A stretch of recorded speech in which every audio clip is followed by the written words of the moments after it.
Regarde là-bas. Hey Hello! oh! Je m'appelle Ulysse. Et tu as quel âge? Euh, ah, ah, Vas-y. J'ai 22 ans. Est-ce que tu travailles? oui. Oui? Je suis bibliothécaire stagiaire. Et tu fais autre chose? À l'école de musique, que tu fais aussi quelque chose, non? Oui. Et tous les mercredis, je travaille à l'accueil de l'école de musique. Ouais, c'est vrai, c'est cool. Et tu habites où? Dans quelle ville À tu habites? Paris. Ah, à Paris. J'habite à Paris. D'accord. Et qu'est-ce que tu fais comme différentes activités? Je fais du chant et de la danse contemporaine au conservatoire. Oui, quoi d'autre? Je fais de la capoeira. Est-ce que tu fais de la musique aussi? Oui. Oui?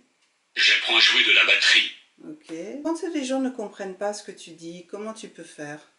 Yes. J'utilise une tablette pour m'aider à communiquer. Très bien. Et? Yeah. Oui? J'ai le syndrome de Costello. Ah bah c'est super, merci. Ulysse est né avant que le gène responsable du syndrome de Costello soit découvert. Il est resté à l'hôpital jusqu'à l'âge de 10 mois, dans 3 hôpitaux différents à Paris, avec une équipe qui nous a dit qu'on ne découvrirait peut-être jamais ce qu'il avait, puisqu'il y avait plus de 7000 maladies rares. Il a quitté l'hôpital avec une gastrostomie pour le nourrir. Et à l'âge de 18 mois, on a eu un diagnostic clinique de syndrome de Costello. Et on a été chanceux parce que quand il avait 4 ans, en 2005, une équipe japonaise a découvert le gène responsable du syndrome de Costello. À l'époque, on vivait au Mexique où on ne pouvait pas le tester pour ce gène. Donc, nous sommes rentrés en France et grâce à l'Association française des syndromes de Costello et CFC, il a été testé et on a eu un diagnostic de Costello, mutation G12S.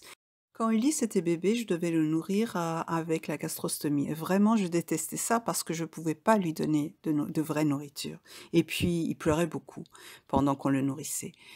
Maintenant qu'il est adulte, je pense que ce sont les problèmes de communication qui lui posent le plus de problèmes. Il ne peut pas se faire comprendre facilement en parlant et ça affecte vraiment sa vie de tous les jours.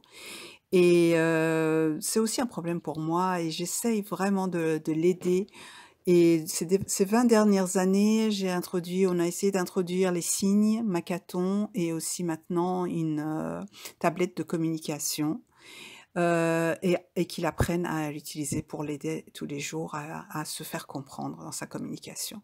Il a besoin d'être en contact avec les gens, il est très sociable et je pense que ça, c'est vraiment un truc Costello. Plus le beau sourire qu'il a, un sourire vraiment, essentiel. D'une manière générale, notre société pense que les personnes en situation de handicap n'ont pas les mêmes besoins que tout le monde. C'est d'ailleurs pour ça qu'on les appelle extraordinaires. Pour moi, ce sont des personnes ordinaires et Ulysse fait partie de ces personnes ordinaires qui a des besoins tout à fait ordinaires. Être aimé, faire des études, avoir un travail, avoir sa place parmi tout le monde. Toutes ces choses pour lesquelles on doit se battre, quand on est en situation de handicap, alors que ce sont des choses considérées comme normales pour, tout le reste de la population. Super important d'être, en contact avec d'autres personnes concernées par le syndrome de Costello. Je pense que c'est un syndrome tellement rare qu'on a besoin les uns des autres. On a besoin d'échanger, on a besoin d'apprendre les uns des autres, de notre expérience, de nos connaissances. On a besoin de parler de ce qui ne va pas, mais aussi de ce qui fonctionne bien pour être, fier. J'ai toujours voulu être en contact et dès le début, j'ai rejoint la liste de communication par mail de Costello Kids. C'était en anglais, ça existe toujours depuis, plus de 20 ans. Je aussi rejoint l'association française des syndromes de Costello quand Ulysse avait 2 ans. J'y avais un blog aussi et commencé un groupe, Facebook. La prise en charge médicale de nos enfants est très bien en France, dans le sens où ça peut se faire à l'hôpital, public et qui c'est pris en charge à 100. Mais quand nos enfants sont adultes, alors là, il n'y a plus de spécialistes ou très peu et c'est assez, angoissant. Comme le dit, Charles Gardou, la société n'est pas un club privé auquel n'auraient accès que certaines personnes.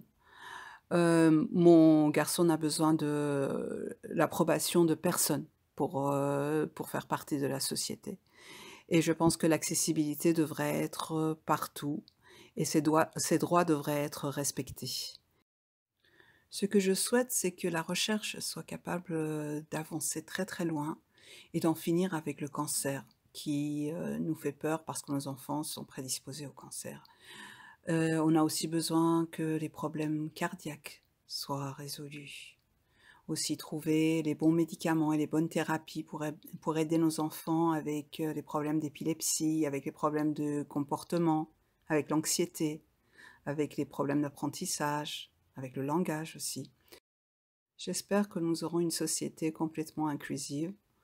J'espère que mon fils pourra avoir une belle vie avec des amis, avec un partenaire, une partenaire, avec un travail qu'il aime et qui lui permet de vivre chez lui et non pas dans une institution.